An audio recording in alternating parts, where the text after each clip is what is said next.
Selamat datang ke Ulu Tamu, Batangkali.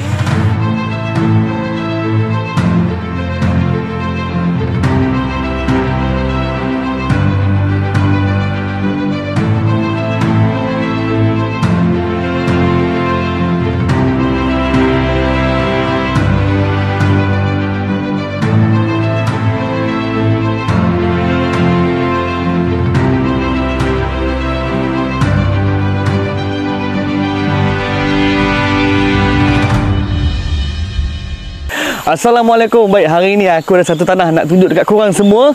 Tanah dekat Ulu Tamu, Batangkali. Kalau kau tengok kat sini, semua ni tanah dia. Berkeluasan 5 ekar.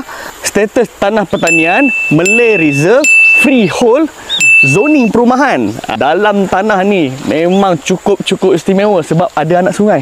Nampak anak sungai dia, memang jernih anak sungai dia. Lepas tu dia punya location dia dekat Ulu Tamu Batangkali, 12 minit sahaja nak ke Bandar Batangkali, dekat dengan KTM komuter Batangkali. Sekolah ada dekat SK Batangkali, SMK Batangkali pun tak jauh daripada sini.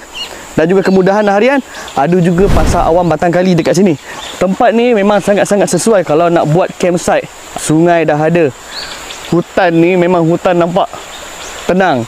Jadi hutan ni memang sesuai untuk kita terbang, buat campsite. Sumpah lawa. Aku dah beritahu, tanah ni bukan tanah yang biasa-biasa. Ini tanah special. Jarang-jarang nak dapat tanah macam ni.